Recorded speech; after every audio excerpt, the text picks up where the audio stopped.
Guys आज शुरू कर रहे हैं चैप्टर 2। उसका बेसिक्स पे बात करेंगे आज कि इस चैप्टर में क्या क्या है। ठीक है, जैसा कि चैप्टर में पॉलिनोमियल के बारे में बताया गया है। पॉलिनोमियल का हिंदी होता है बहुपद। ये हिंदी इंग्लिश दोनों मीडियम के बच्चों का है। मैं दोनों में बताऊंगा ताकि दोनों को दिक्कत ना हो।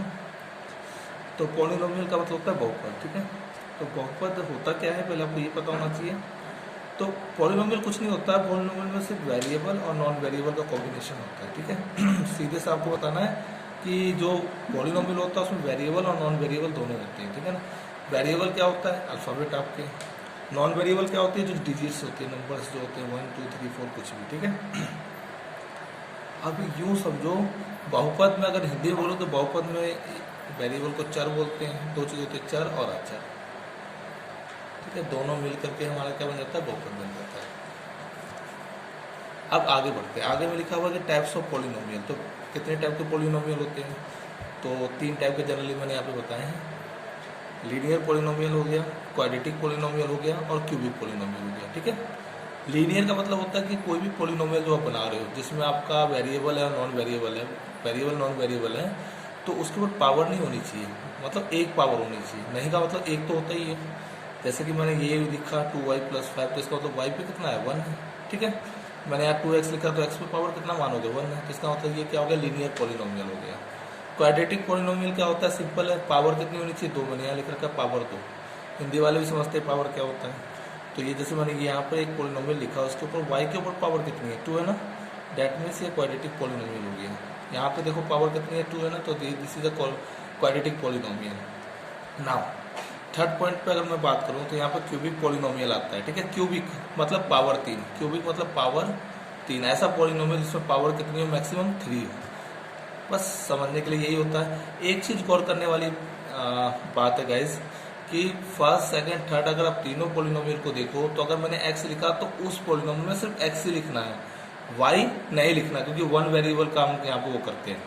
क्वाड्रेटिक में भी मैंने जब इक्वेशन लिखा तो x ही मतलब जिस पॉलिनोमियल में x है तो x ही है, y नहीं है। y है तो y है, मतलब x नहीं है वहाँ पे। इस केस में देख लो आप पूरे के पूरे पॉलिनोमियल में कहीं भी आपको y नहीं मिलेगा, x का है तो x ही आपको लिखना है वहाँ पे। ठीक है, अब नीचे मैंने नेक्स्ट टॉपिक में लिख रखा है जीरोस।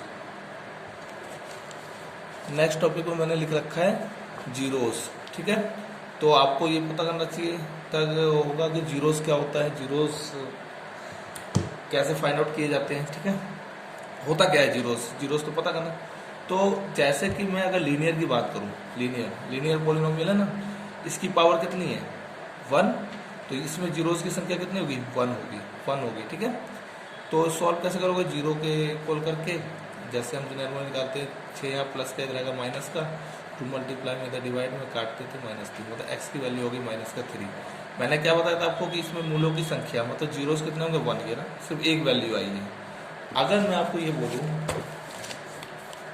कि क्वाड्रेटिक पॉलिनोमियल में जीरोस कितने होते हैं, नंबर ऑफ जीरोस, तो वो होते हैं 2। क्या होते हैं 2। कैसे वो मैं आपको बताता हूँ। जैसे मैं एक क्वेश्चन को लेके आपको सॉल्व करके बताऊंगा तो उसमें समझाने की कोशिश करूँगा कि क्यों ऐसा होता है। ठीक है, जैसे क्वेश्चन है बुक का ये x² - 2x - 8, ये क्वेश्चन है। ठीक है, अब बस समझने वाली बात ये है कि यहाँ पे पावर कितनी है 2 है, तो नंबर ऑफ जीरोस कितने उससे 2 में से इसकी 2 वैल्यू आनी चाहिए। ठीक है, आएंगी कैसे, अभी तो ये सिर्फ पॉलिनोमियल है। तो आपने 9th क्लास में सीख रखा होगा फैक्टर करना, गुणनखंड हिंदी में बोलते हैं फैक्टर। ठीक है, जिनको नहीं आता मैं उन्हें बता देता हूँ डिटेल से फैक्टर करते कैसे हैं। करते ऐसे हैं, बड़े ध्यान से आराम से बताऊंगा, टेंशन मत लेना, आराम से समझना। जैसे कि इसमें पीछे का डिजिट देखना आपको, पीछे क्या लिखा हुआ 8, आगे क्या है कुछ भी नहीं है, तो कुछ नहीं है तो 1 तो होता है ना, तो पीछे वाले को आगे वाले से पहले मल्टीप्लाई करते हैं। जैसे 8 × 1 = 8, मतलब 8 आ गया। फिर इसका एलसीएम लो, आप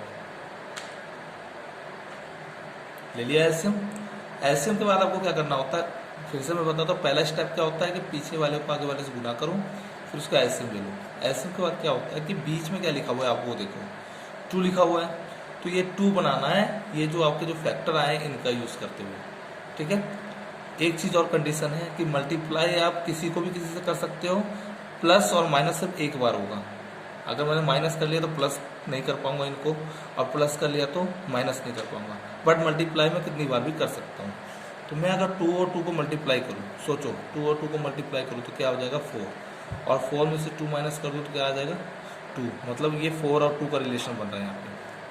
सेकेंड स्टेप में हम क्या करते हैं, यहाँ पे इस 4 को ब्रैकेट करके, जैसे हमने 4 - 2 बोला था, 4 - 2 लिख दिया। ये बाहर वाला एक्स आपको यहाँ लगाना होता है और इस तरीके से आपको एडजस्ट करना है, ठीक है। अब आप आगे देखो, आपने पटा का ब्रैकेट के बाद जब माइनस होता है तो दोनों के साइन क्या होते हैं, चेंज होते हैं। तो माइनस प्लस माइनस, ये एक्स दोनों के साथ लगाना है, माइनस माइनस प्लस ये एक्स इसके साथ भी आ जाएगा, मतलब ये कुछ ऐसा। यहाँ तक क्लियर हो गया आपका। अब ये देखो 4 बन गए, पहले 3 थे, अब ये 4 हो गए, 1 2 3 4। इट मीन्स कि हम इसका ग्रुप ऐसे बनाएंगे, ठीक है। अब इनमें से कॉमन लो, क्या कॉमन आ रहा है इनमें से, एक्स कॉमन आ रहा है। एक्स कॉमन आ रहा है तो यहाँ पे तो एक्स बचेगा और यहाँ बचेगा 4। इन दोनों में क्या कॉमन आ रहा है, 2 की टेबल में 2 भी आता है, 2 की टेबल में 8 भी आता है, तो 2 कॉमन ले सकते हो, x - 4। अब इन दोनों को कॉमन ले लो, x - 4, जैसे ही तुम बाहर लिखोगे ये x और 2 बचेगा वन साइड में, कुछ इस तरीके से। तो ये जो आपके होते हैं वो फैक्टर्स हो गए, ये इसे ही कहते हैं फैक्टर्स, हिंदी में गुणनखंड, गुणनखंड बोलते हैं, ठीक है। अब इससे जीरोस कैसे फाइंड किया जाता है, तो दोनों को 0 के बराबर कर दो, ऐसे, इसको भी 0 के बराबर कर दो, ये हो गया, ये अल्फा सॉरी, ये जीरोस हो गए। मैंने आपको पहले ही बताया था कि अगर पावर 2 हो तो नंबर ऑफ जीरोस कितने, तो क्वाड्रेटिक में 2 होते हैं। हमारे 2 वैल्यू निकले ना लास्ट में, 4 और 2, यही जीरोस होते हैं हमारे, ठीक है। अब इस पहले को, इन्हें बोलते हैं हम एक प्रकार से जीरोस, हिंदी में बोले तो शून्यांक। जीरोस को हिंदी में शून्यांक कहा जाता है। शून्यांक ऐसे नहीं, फैक्टर, शून्यांक निकलते किससे, फैक्टर से निकलता है, मतलब गुणनखंड से, ठीक है गाइस। यहाँ तक तो क्लियर हो गया। अब एक होता है गुणांक, कोफिशिएंट, आपने पढ़ रखा है 8 और 9 में, कोफिशिएंट्स क्या होते हैं। तो जो मेरा इक्वेशन था सबसे पहले मैंने टॉप पे लिखा था, ये इक्वेशन लिखा था, सिंपली है। इसका नॉर्मली फॉर्म क्या होता है, इसका नॉर्मली फॉर्म होता है ax² + bx + c, ये होता है क्वाड्रेटिक पॉलिनोमियल का फॉर्मूला, ये होता है, ठीक है। नॉर्मल फॉर्म और जनरल फॉर्म कह सकते हो इसे, ये जनरल फॉर्म है, जनरल फॉर्म। तो इजीली आप abc की वैल्यू निकाल सकते हो, जैसे x² से x² कट गया, a की वैल्यू कुछ नहीं है तो क्या लिखोगे 1, क्योंकि 1 तो है। वैसे x से x काट दो तो b की वैल्यू -2, और c की वैल्यू कितनी होगी -8। तो ये जो abc है, ये जो abc आपका आया है, जैसे कि x² से x² काट दिया तो a की वैल्यू होगी 1, x से x काट दिया तो b की वैल्यू होगी -2, c की वैल्यू क्या होगी -8। तो ये सारे के सारे आपको क्या कहलाएंगे, ये सारे के सारे आपको कहलाएंगे कोफिशिएंट, ठीक है। हिंदी में होते हैं गुणांक, हिंदी में से क्या बोलते हैं, गुणांक बोलते हैं। तो आपको शून्यांक समझ में आ गया, गुणांक समझ में आ गया, तो जीरोस और कोफिशिएंट दोनों पता लगते हैं तुम्हारे को। इसके बाद गाइस क्या होता है कि इनका रिलेशन होता है, रिलेशन होता है जीरोस एंड कोफिशिएंट का। अब वो क्या होता है वो मैं आपको बताता हूँ डिटेल से। इसके लिए 2 फॉर्मूले हमारे को दिए गए हैं, एक अल्फा प्लस बीटा जिसका फॉर्मूला होता है -b/a, और दूसरा दिया गया अल्फा गुना बीटा जिसका फॉर्मूला होता है c/a। क्लियर है। अब जैसे कि मैंने अल्फा और बीटा की वैल्यू पहले हम निकाली थी, तो मैं दिखाता हूँ, देखो यहाँ पे 2 वैल्यू मैंने निकाली थी, एक निकाली थी 4 और एक निकाली थी -2। तो पहले वाले को आप अल्फा मान लो, दूसरे वाले को बीटा मान लो, ठीक है। तो अब यू इसको सेटिस्फाई करते हैं। तो अल्फा कितना था 4, बीटा कितना था -2। अब बी और ए तो मैंने आपको बताया था इक्वेशन में, मैंने जब यहाँ लिखी तो सेम है। बी का मान कितना है यहाँ पर देखो, जब हम कोफिशिएंट की बात करें -2, और ए का मान कितना 1, -2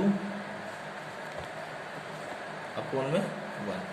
अब 4 में से 2 गया तो 2 बचेगा, क्योंकि माइनस प्लस तो माइनस होता है, ठीक है।